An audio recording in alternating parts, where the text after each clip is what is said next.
रह न तू जब बैठल बैठल अस्थिर रह न सरगा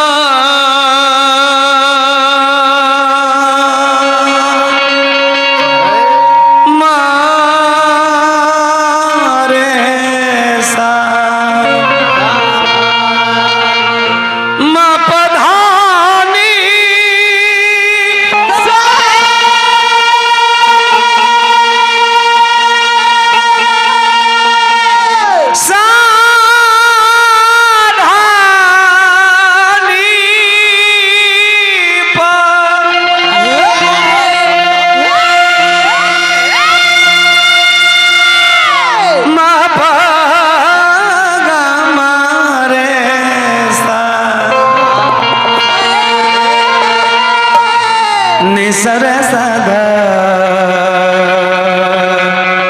नीप मपधनी रे निसा।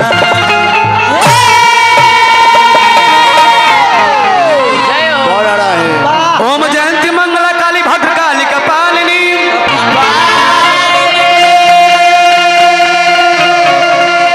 दुर्गे क्षमा शिवा धात्री स्वाहा स्वधा नमस्तुते।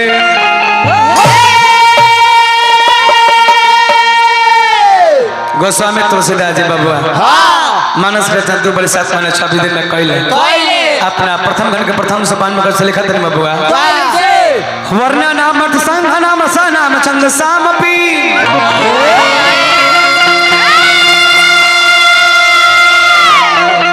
मंगल नाम चौकर तारो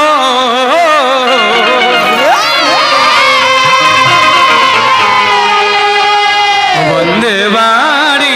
विनायक।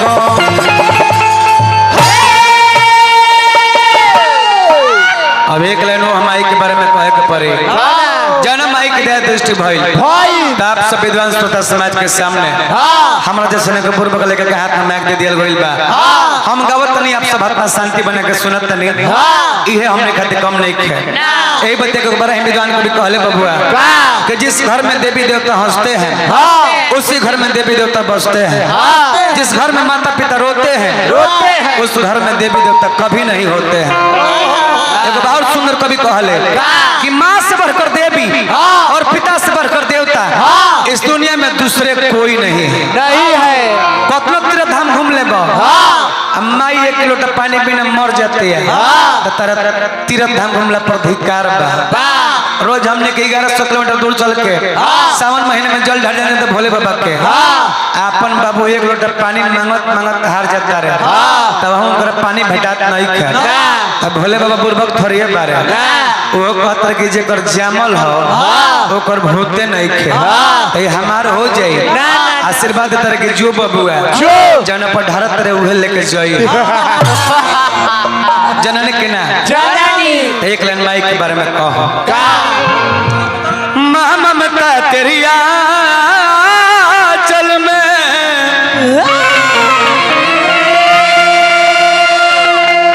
हे कोई आसो तिहारी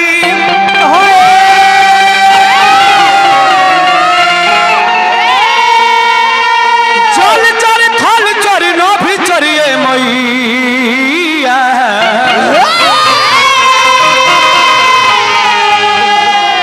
घट घटवा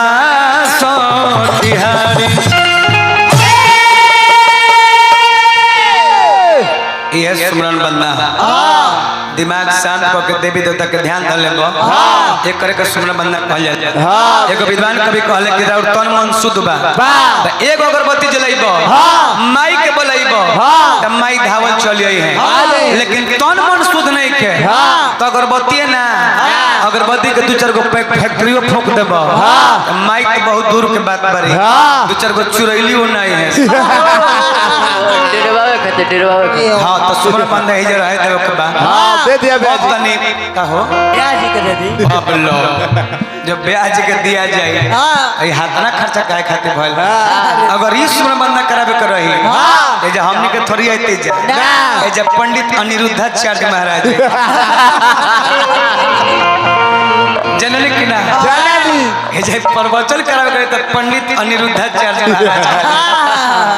ए बबुआ बड़े गो हेलो हेलो बहुत लयदार घराना से बरात आइल बा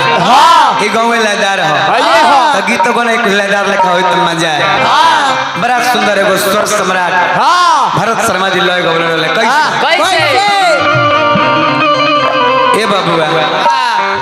हर कियो सोना तो पार होई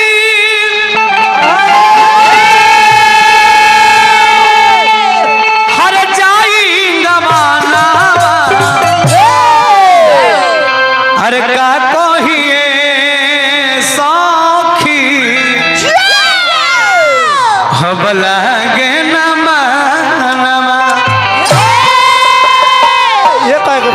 लेके सारा लेके और मंगलेश देवता श्री गणेश के पास में गले कहले कि बाबा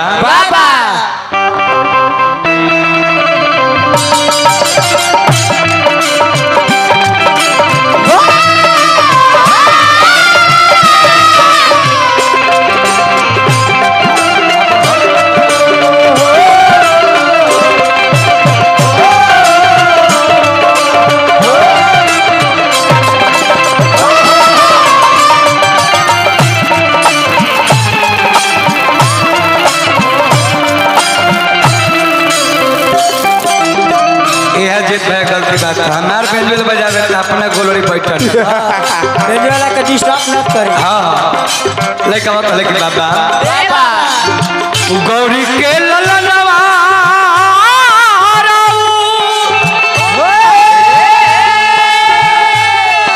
हर पूज ले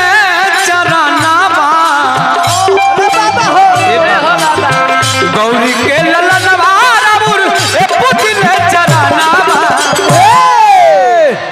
गौरी के ललनवा और पूजिले चरनामा तो सुमिरन में आके बाबा दे दी दरसा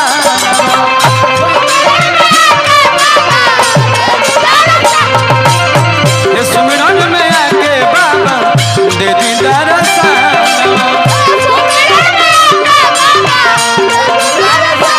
गौरी के ललना हो ललना गौरी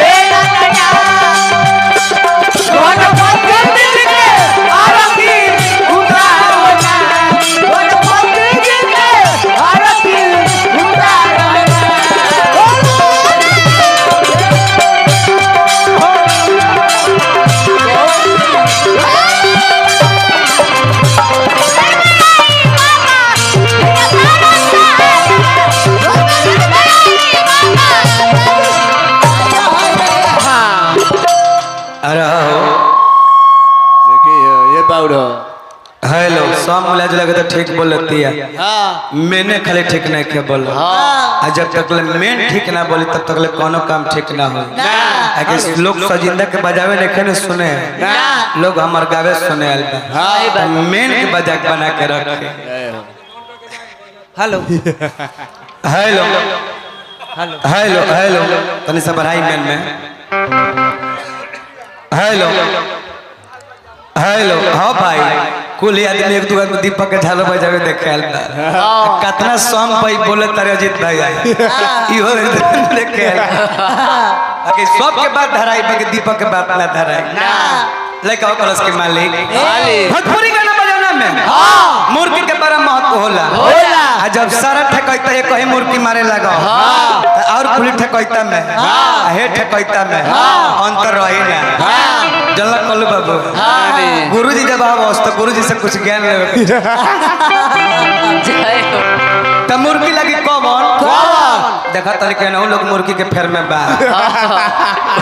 वो लोग मुर्गी के फेर में अरे वो लोग अपन मुर्गी लगाए हम अपन मुर्गी लगाबो तक हां तो मुर्गी लगी चक्रधार बबुआ चक्रधार मुर्गी लगी आ जब ठेकैता मुर्गी लगाबो ब्यास जी ना मुर्गी लगाबो तो मुर्गी घर के संपूर्ण नहीं के कहा तो चाह के नियो से मुर्गी लागी लेके अब कहले कि बाबा बाबा लेके अब कहले कि हे बाबा का कितना और बखान करी हो अरे कि हाथी के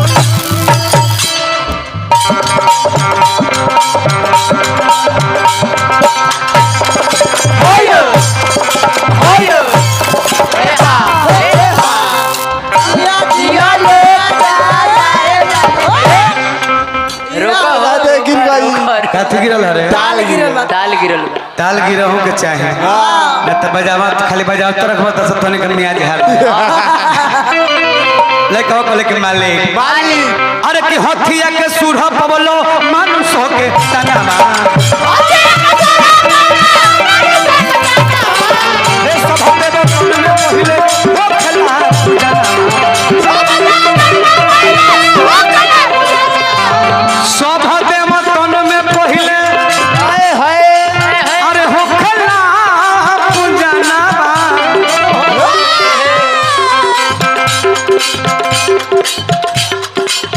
अच्छा परमात्मा में हमने क्या अरविंद भाई के माध्यम से पुरस्कार ईश्वर से अपना शुभकामना खातिर आप सबके पद प्रतिष्ठा बना रहो ए बाबुआ अरे तो गुरु हो पुलिस जी के हरे पूज ले चरनावा ए गुरु हो पुलिस जी के गुरु हो पुलिस जी के पूज ले चरनावा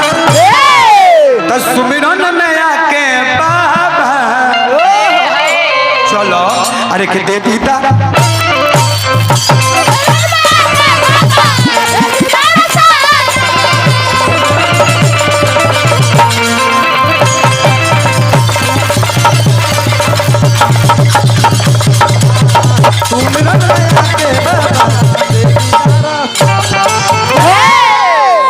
अनेक सेकंड पर जे तार हिले